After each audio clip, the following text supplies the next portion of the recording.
What's up, gang? Mike Wellman here for TYT Sports. Be sure to subscribe, and you can follow me on Twitter at MikeWellman88 and give my YouTube channel a subscription, The MMA Word, youtube.com/The MMA Word. But we are here to talk about Dana White and the way he has disrespected his UFC champions over the years. Most recently, it was Demetrius Johnson who felt the wrath of the UFC president in negotiating a fight, which is still up in the air. Whether or not Johnson's going to fight TJ Dillashaw, it doesn't look like it. But that got me thinking about all the times in the past that Dana White has disrespected UFC fighters and UFC champions. So we're going to talk today about a few times Dana White has disrespected UFC champions. There's been plenty of times Dana White has gone off the rails and totally thrown his fighters under the bus. It's usually in negotiations for fights is when it comes out. So after the news broke with Mighty Mouse, I mean, one of the most mild-mannered UFC champions, just a stand-up guy, a company man all around. Obviously, the lowest pay-per-view draw the UFC has right now, but nonetheless, everyone has a pretty positive opinion of Demetrius Johnson. So he came out last week and said that the UFC and Dana White specifically have been bullying him in the negotiations for his next fight, which is a record-breaking title defense opportunity for Johnson. So we're going to get to that. We're going to get into that, where that fits in here. But this is 5 times Dana White has disrespected UFC champions. So a few honorable mentions. You know, back in the day, Dana White had his beefs with guys like Frank Shamrock, Randy Couture, Tito Ortiz. There was a lot of back and forth. We're not going to get into all that today. But it was sort of a acrimonious split on both sides with those cases. And then you can't forget about Cris Cyborg, not officially a UFC champion, although she is 100% deserving of being the UFC champion. Everyone considers her to be the sort of uncrowned women's featherweight champion currently. So Dana White, as we all remember, has disrespected Cyborg over the years. The most notable incident is the media scrum he did where he said that Cris Cyborg at the MMA Awards resembled, quote, Vanderlei Silva in a dress and heels. This was back after Ronda Rousey called Cris Cyborg an it, and Dana White defended her comments, also insulted Cyborg. There was a podcast with Joe Rogan where they talked about Cyborg having a dick. So, an honorable mention, Cris Cyborg has definitely felt Dana White's wrath. Let's get to the official 5 here that I have that that really stuck out to me. Even over the years, these instances are still kind of on my mind whenever a UFC fighter comes out and says this sort of familiar story. And I mean, in fact, Luke Thomas of MMAfighting.com tweeted after the Mighty Mouse story broke that MMA media, we've been hearing stories like this in the past from other fighters to varying degrees, and it's true. Fighters from the championship level on down over the years have spoken out about their interactions with White and other UFC officials, and it does not paint a good picture, man. Number 5, Jose Aldo and his UFC 189 rib injury. So back in the way back days of 2015, when Jose Aldo was originally set to defend his featherweight title against Conor McGregor, rumors started circulating a few weeks out from the fight. This was the UFC's big July 4th weekend pay-per-view, UFC 189. Rumors started circulating that Aldo was out with a rib injury, which ultimately ended up being the case. McGregor fought Chad Mendes that night on a week's notice.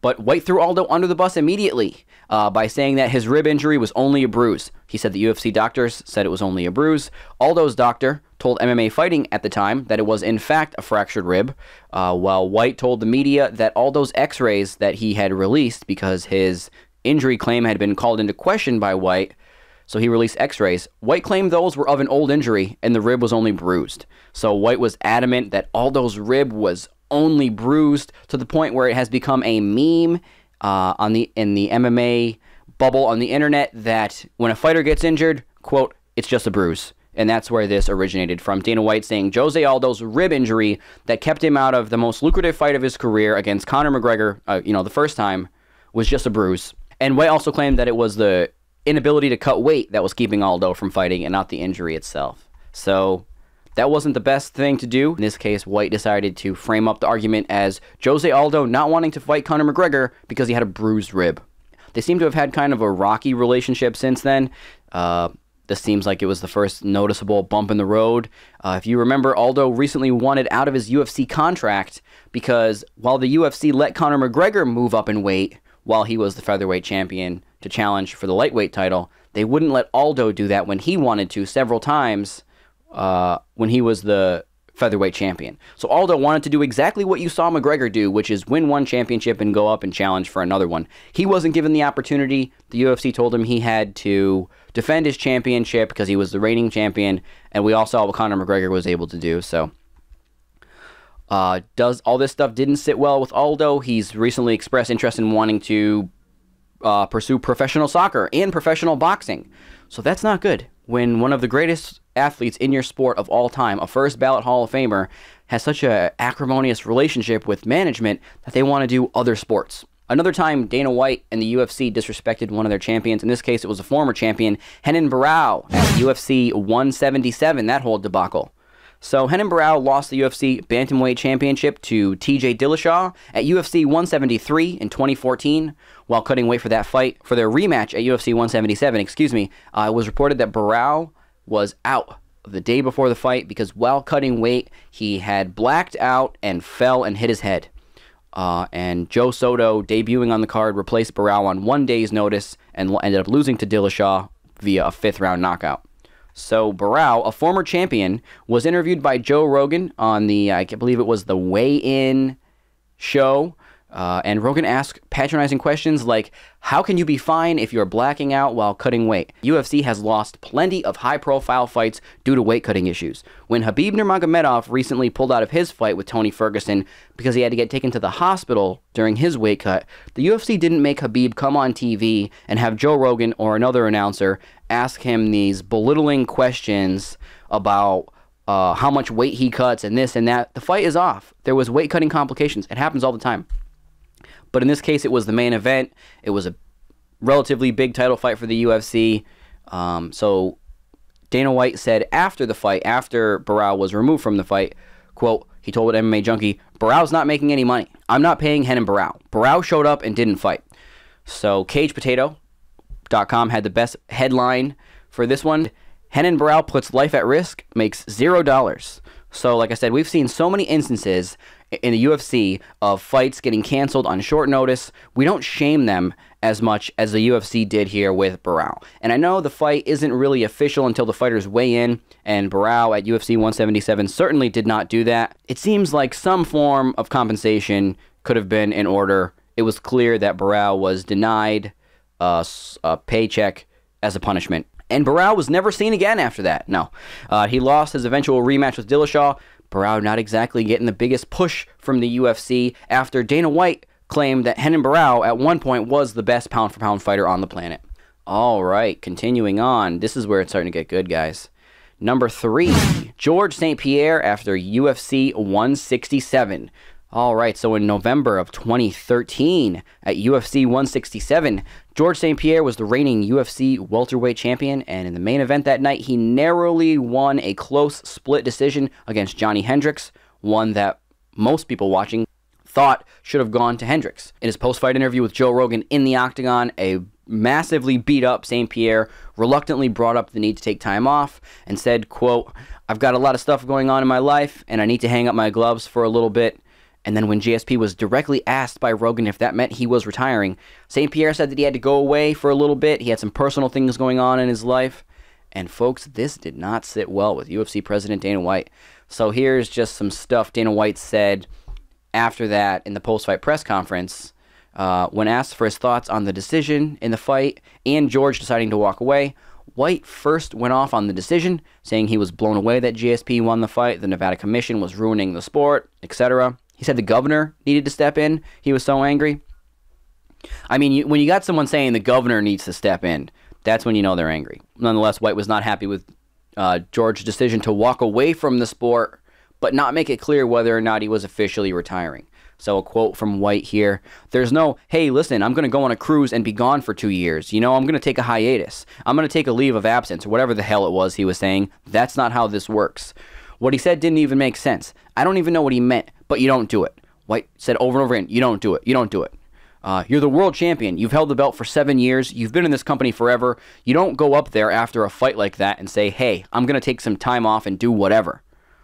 White openly mocked the concept of St. Pierre taking time off, saying he was going to tell Lorenzo Fertitta himself that he was going to take a year and a half off and see how well that goes over.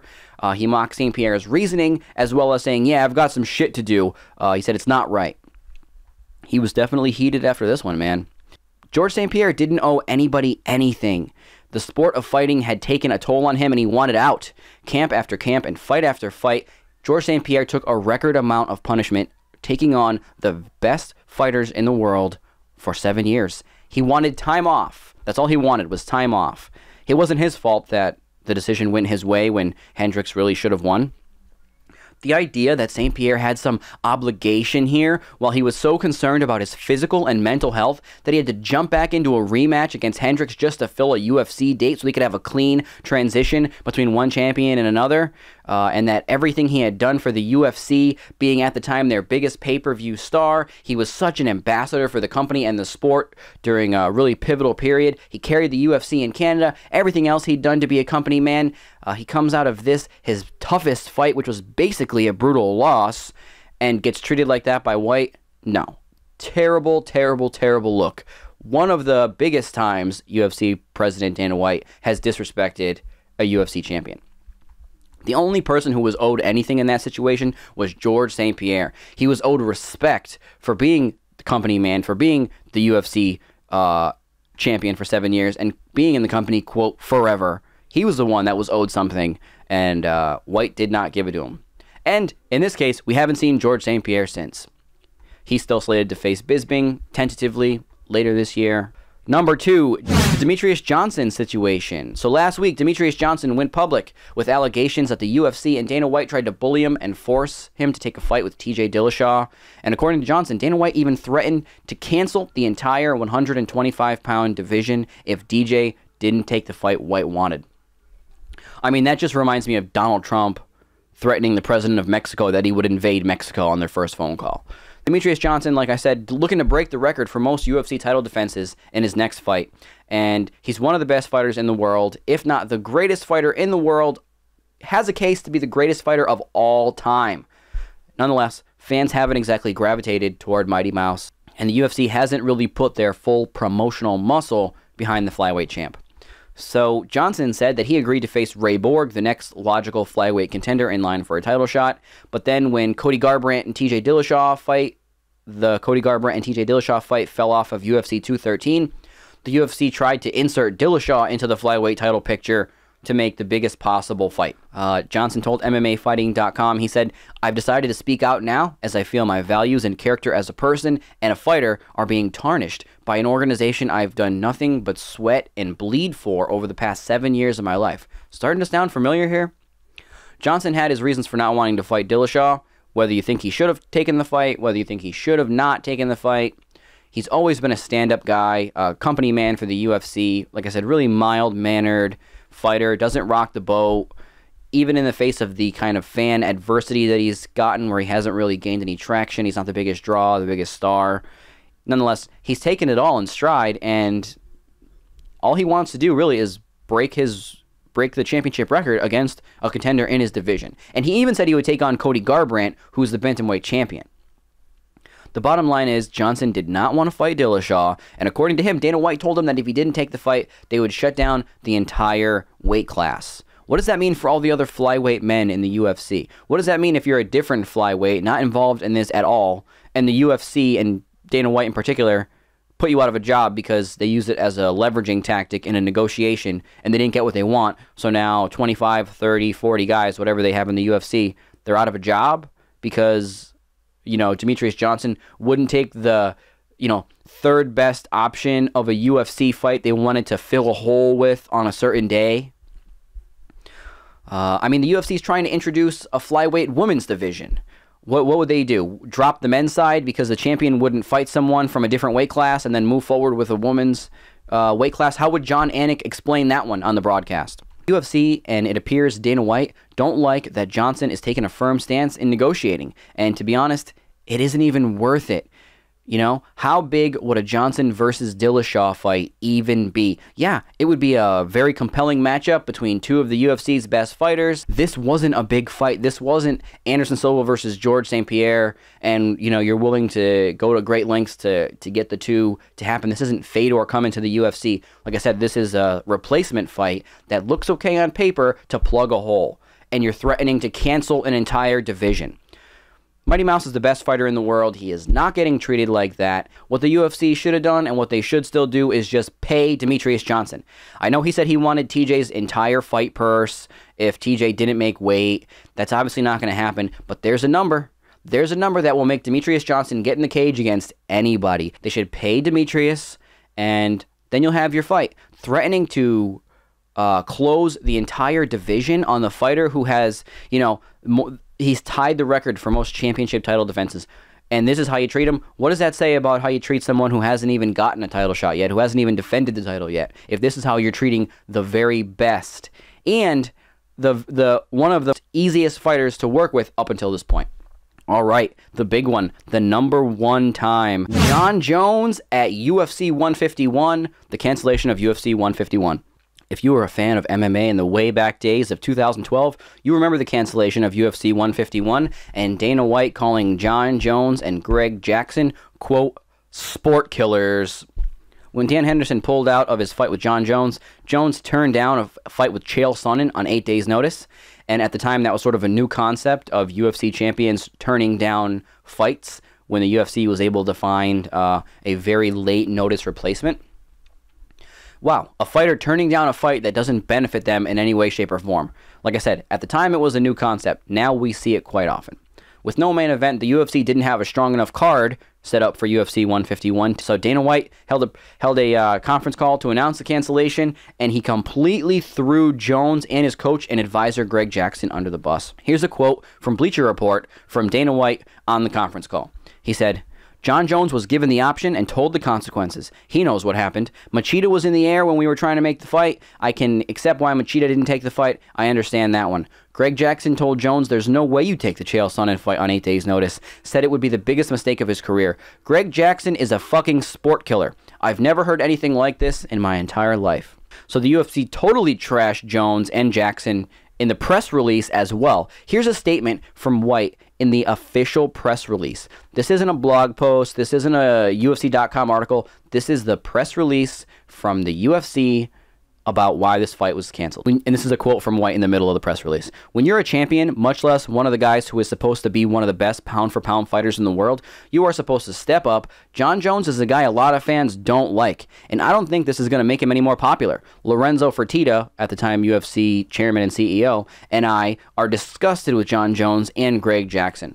There you go. Put it in a press release that you're disgusted with one of your athletes. That'll get fans to rally around him. So, and the press release started with this statement. This was the opening statement of the press release. For the first time in the history of the Ultimate Fighting Championship, a UFC champion has refused to face an alternative challenger after an injury to his original opponent, forcing the organization to cancel the event. Completely placing the blame for the event cancellation on Jon Jones. Another White quote here. UFC 151 will be remembered as the event Jon Jones and Greg Jackson murdered. Sheesh. Even after a DUI, a hit and run, 2 drug test failures, fights canceled, Jones is more well-liked now than he was at the time of this event being canceled. And a lot of it was due to how the UFC framed the narrative on the cancellation of the event. So, the co-main event of UFC 151 was Jay Hiron versus Jake Ellenberger. They had Dennis Seaver versus Eddie Yagan, Dennis Hallman versus Brad Tavares, John Lineker versus Yasuhiro Urushitani on the main card. Do you know most of those fighters? If one of those fighters had to step up in the main event, would you have ordered that event? The reality is the UFC tried to sell a one-fight card, and when that fight fell off, they had nothing left to sell the fans, and they pinned the blame on Jones and Greg Jackson. So this was really the first time we collectively thought about a fighter's right to say no and being okay with it. You know, in the past, we've let the UFC kind of condition fans to think that if a fighter doesn't do exactly what the UFC says, they're insubordinate, they're scared, they don't like to fight, this and that. Even though Jones' decision not to face Sonnen was derided by fans at the time, now it would be a no-brainer. We see fighters left and right not take short notice options because it's not in their best interest. You know, when Khabib versus Tony Ferguson fell off, they offered Tony Ferguson Michael Johnson on a day's notice, and he turned that down. Only recently, after becoming sort of the UFC's anti-hero / perpetual comeback story, has Jon Jones really been able to regain traction with fans and become kind of a star again, and become one of MMA's biggest stars, despite his status as arguably the best MMA fighter of all time. So that was the #1 time Dana White disrespected a UFC champion. And Demetrius Johnson is just the latest example of this. So I hope that they do not cancel the flyweight division. It goes without saying. I hope that fighters come around and realize that they could be the next one on the end of White and the UFC's vitriol, all for trying to just really look out for the best interests of their career. So what do you guys think? Can you think of a time Dana White went off on a fighter worse than this, or went off on someone in the media? There was that whole Ariel Helwani thing. White's treatment of the media is a whole nother story. But what do you think? Should Demetrius Johnson face TJ Dillashaw? Let us know in the comment section below. Like I said, can you think of a time where Dana White was more disrespectful to a UFC fighter? Tyron Woodley is another one that we couldn't get to on this list that has endured some vitriol from White recently. Luke Rockhold's another one. The list just goes on. Let us know in the comment section below. Be sure to subscribe to TYT Sports. My name is Mike Wellman. You can follow me on Twitter at MikeWellman88 and give my channel, the MMA Word, a subscribe.